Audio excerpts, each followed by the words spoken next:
Welcome back to the Living Transplant podcast. Last week, we closed season 3, and season 4 is just around the corner, where we will bring you new, beautiful stories from behind the scenes at the Ajmera Transplant Center. Before then, we have some special episodes to share with you. During Living Donation Week 2021, we partnered with the podcast Remember This to highlight first-person living organ donation stories submitted through an online app. In this episode, Palma shares her journey as a living liver to her cousin Jess. Please enjoy. Donor. Remember This is a podcast about memories, because some stories deserve to live forever. I'm Amanda Capito. On today's episode... My name is Palma. I was born and raised in Ottawa, but I now live in Toronto where I work as a professor, and I'm just shy of 38 years old. I'll celebrate my birthday in a few weeks, in fact. Today I'm sharing a story about the Living Donor Program at the University Health Network Transplant Center in Toronto. In February 2020, I was a patient of that program. I donated 69% of my liver to my cousin Jessica. Jessica and I share much more than a liver, but today I'm recording this story on our behalf. Ideally, we'd share this experience of podcast making too, but with the ongoing COVID pandemic and Jess being in a higher risk category following the transplant surgery, and me living with my 2 young children who are currently too young to be vaccinated, we're taking a cautious approach to in-person gatherings. But since you can't hear from Jess directly, I'll start by telling you a bit about her and about our relationship. Like me, Jess will turn 38 soon. She was born 9 days after me, in fact, in Sault Ste. Marie, Ontario. Our fathers are brothers, 2 of 5 children, and they were born and raised in Sault Ste. Marie. They both married their high school sweethearts, our moms, and so our 4 parents have been spending time together since their teenage years. Jess and I are among 10 cousins. My dad has a very fond memory of calling his younger brother to tell him that he and my mom were expecting a baby, and learning that his brother and sister-in-law, Jessica's parents, were expecting a baby too. Before I was born, my parents relocated to Ottawa for work, but we traveled back to the Soo often. And Jess and I spent a lot of time together over holidays and vacations throughout our childhoods. We both have a younger brother, and they're about the same age. We both have a younger sister, who are likewise the same age, and so when our families got together, the 6 of us easily paired off as playmates. I have many fond memories of spending time at cottages in Northern Ontario together, going to summer camp with Jess, joint family ski holidays. One bizarrely clear memory of Jess shaping my eyebrows for the first time when we were tweens. Our family photo album has many near identical photos, obviously taken by parents squeezed shoulder to shoulder and calling for us to look at the camera. And a number of those photos were in identical outfits. So as you can gather, we had childhoods that were largely parallel and very happy and blessed. And then, when we were in our early 20s, Jess began having strange symptoms, including persistent, terrible itching. I'm not going to try to explain or describe her experience. John Green, the author and a much more experienced podcaster than I am, has described in his book, The Anthropocene Reviewed, how impossible it is to know another's pain, no matter how hard you try to empathize. He writes, "I can only know my pain and you can only know yours. We've tried all sorts of ways to get around this axiom of consciousness. We ask patients to rate their pain on a scale of 1 to 10, or we tell them to point at the face that looks most like their pain. We ask them if the pain is sharp or dull, burning or stabbing, but all of these are metaphors, not the thing itself. We turn to feeble similes and say that the pain is like a jackhammer at the base of the skull or a hot needle through the eye. We can talk and talk and talk about what the pain is like, but we can never manage to convey what it is." I think John Green is right, and so I'm not going to try to describe in a secondhand fashion what Jess's experience has been like, much less what it is. But I do know it was scary as she searched for a diagnosis. And then that diagnosis came. Jessica had PSC, primary sclerosing cholangitis, which is a disease of the bile ducts. If Jess were here, she could explain that condition with a stunning level of expertise. After many years of living with chronic illness and being a deeply curious, independent, and intelligent person, she now knows enough that she probably qualifies for a degree in hepatology. My simplified explanation is that Jess's bile ducts would sometimes become inflamed, causing them to scar and thereby narrow and harden, and this would cause the bile in her system to backflow, saturating and damaging her liver and causing all kinds of symptoms, including the itching. And those episodes of inflammation were not caused by what she ate or drank or did. They just happened. Sometimes Jess would start to feel symptoms and they would pass more or less uneventfully. Sometimes she would become ill and require hospitalization, and she couldn't predict. I remember reading in a parenting book why it is so important to establish routines for one's small children. It's because they can't exercise much control over their lives. They can't decide most things for themselves, and so the next best thing for them is predictability. They cannot decide, for example, when to go to bed, but knowing when they will go to bed and what will happen between now and then reduces the stress that can come from that total lack of control. Jess did not have control or predictability. She only had the stress of not knowing when she would next wind up in the hospital and of knowing that she could not prevent it. But what I want to tell you about Jess is that despite her illness and all the stress it entailed, she managed to thrive as well as one possibly could, because among her many wonderful qualities, perhaps the most admirable one is this. Jessica is absolutely determined, totally hell-bent on having a good time and being a good person no matter what. She seeks out fun when she can get it. She enjoys and appreciates the littlest things. She never, ever begrudges other people their health or luck, and in fact actively shares in their happiness. She's incredibly generous and gracious in that way. Incidentally, she's also extremely stylish and very funny.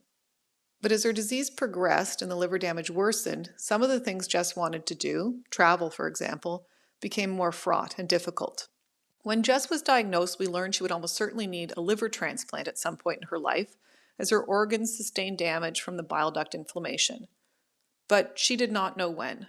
More stress and unpredictability. I recall learning at the time of her diagnosis that she would likely be eligible for a live donation. In other words, a family member or friend or maybe even a stranger could volunteer to undergo surgery to donate a portion of their liver to her, and that person's liver would grow back. Jess and I both wound up settling in Toronto. We're close friends in good times and bad. We count on each other. When Jess was in the hospital on occasion, I would visit her, and she returned the favor. When my appendix ruptured a few years ago, she showed up with a bag of magazines and dry shampoo and hand cream and lip balm. And in the fall of 2019, when my daughter got sick with croup and wound up in the hospital with my husband late one night, it was Jess that I called to see if she could come over and watch my son while I went to join my husband and daughter at Sick Kids. I remember that call. Jess had just started to feel unwell, but she felt okay enough to be home alone, and so her husband came over to our place instead. He's a good friend too. My daughter recovered from her croup quickly, but for Jess, that feeling of unwellness spooled out rapidly, and within a few weeks she was really sick. I remember going to the hospital to see her. I was wearing this green wool dress, then was going to be heading straight from the hospital to the campus where I teach to attend a meeting or something. I had to deal with an important deadline for work too, something to do with setting a final exam, and so I was sitting in her hospital room with my laptop on my knee. Thinking about that now, it's amazing to me how elastic and variable the word important can be. Jess's team had just decided that it was time. She was going on to the transplant list. She looked unwell to me, but not especially so, but the team decided she was ready for a transplant, and she felt ready. She was ready. We learned that her best chance at a good outcome would be a live donor. The wait list for an organ from a deceased donor is long, and so patients who need to wait for one will often be that much sicker and further in decline by the time a donor organ comes through, if one comes through. A live donor organ can be transplanted earlier, but you need a compatible donor. Jess and I are from a large, tight-knit family, and many of us filled out the form to be considered as a prospective live donor. The process was simple. The UHN website has very clear, helpful materials about all aspects of live organ donation. Prospective donors fill out a lengthy health history and provide that document along with confirmation of their blood type to the donor office. When there's more than one prospective donor, as was the case with our family, the donor office identifies the person who looks like the most promising match, and that person undergoes medical testing.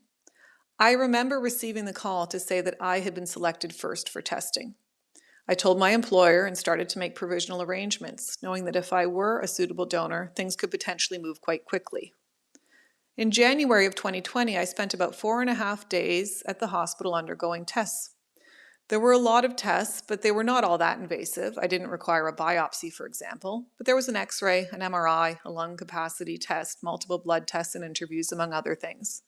The donor program is very dedicated to the idea that if they're going to put a healthy person through surgery to benefit another patient, They need to first ensure that this person is truly giving informed, unencumbered consent and that they're not at any elevated risk of complications.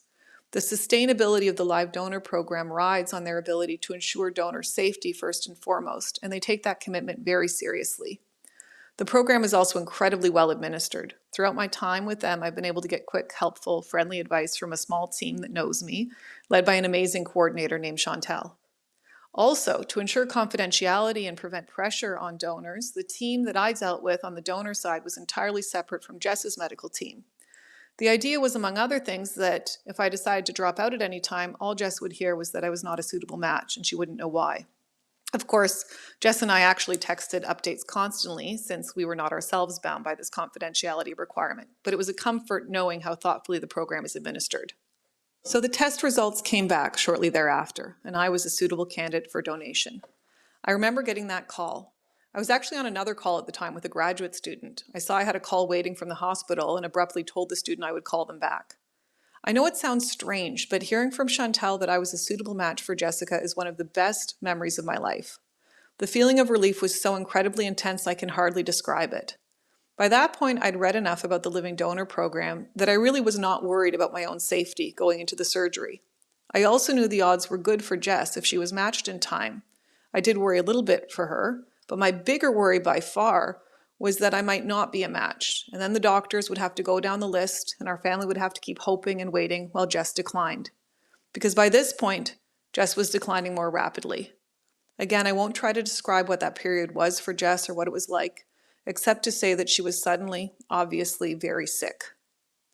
Leading up to the surgery and since, I've had a lot of people commend me for donating an organ, and they often comment on what a wonderful gift I gave my cousin. I never know what to say in response to this praise. I often try to deflect it by joking about how the real hero was my husband, who had to be awake on the day of the surgery and then care for our 2 young children and manage our household while I convalesced. And I also credit my mom, who stayed with him to help. I'm joking, but really they were very heroic. But the bigger truth is that while I understand why people think of it in terms of me giving a gift, more than anything, I felt like I received a gift. That's how I felt when the call came through to tell me I was a match. The only way I can explain it is to invite you to imagine an experience that so many of us have had, that of facing something that is serious and important in the truest sense of the word, and also awful and frightening. Something like your loved one having a health crisis. You have no choice, no control, a limited ability to predict what's next. And so you muddle through. During these times of crisis, we often do things like send flowers or make casseroles. And that's all genuinely helpful, but it doesn't actually help solve the problem itself. It's better than doing nothing, but it never feels like enough. Now imagine suddenly you're in this situation and you learn that there is more you can do. In fact, you can help solve the problem. Now you have a choice. You have actual control. That shift, for me at least, was just pure, extreme, almost ecstatic relief. I was so relieved that I sobbed on the phone with Chantel. Then I called Jess and we both cried.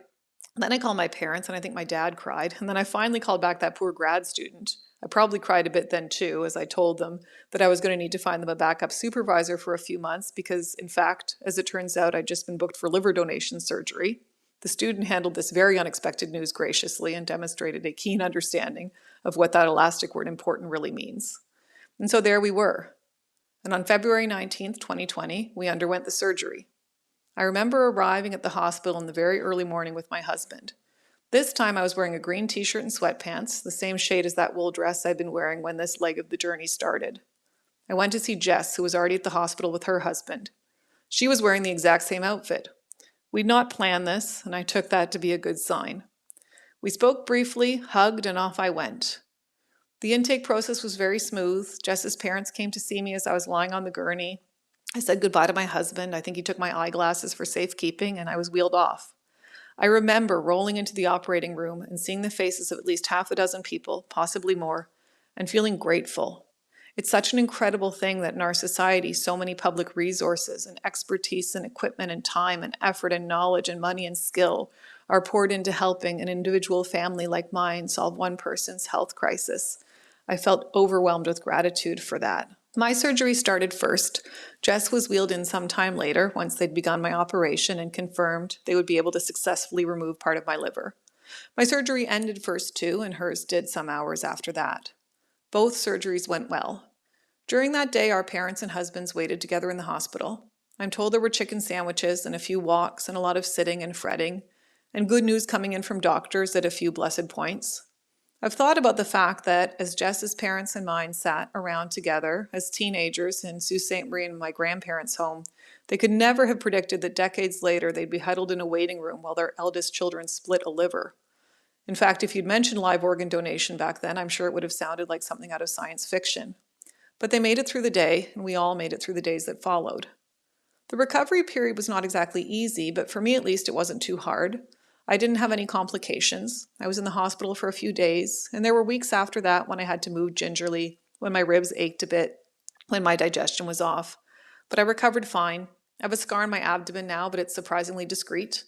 I know I had pain in the immediate post-surgical period, and I know I received good care for it, but those memories are foggy. I'm sure that's largely due to the drugs I was given in hospital. Also, returning to John Green, he notes that one can never really revisit the past pain that one had in any visceral or experiential way. Writing about his own experience of terrible headaches caused by viral meningitis, he says, "Even though I myself had the pain, I can't fully empathize with the me who had it because now I'm a different me, with different pangs and discomforts. I'm grateful that my head doesn't hurt, but not in the way I would have been grateful if in the midst of the pain it had suddenly disappeared. Maybe we forget so that we can go on."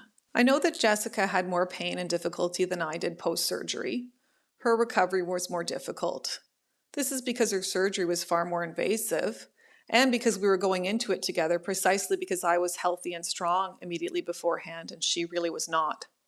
But I think I can speak for both of us when I say that we largely forget the details of the temporary pain that resulted from the surgery itself, and we hold on to those feelings of relief and gratitude.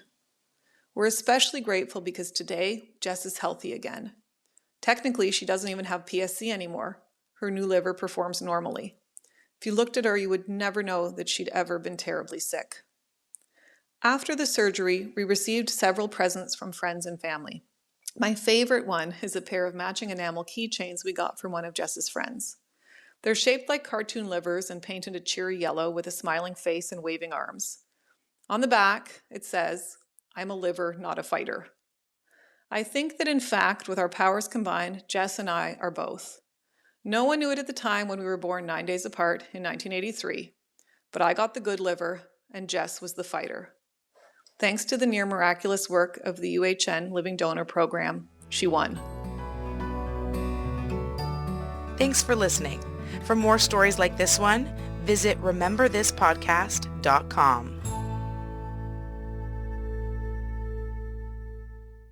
Thank you so much for listening to Palma's story from Remember This, Living Donation Edition.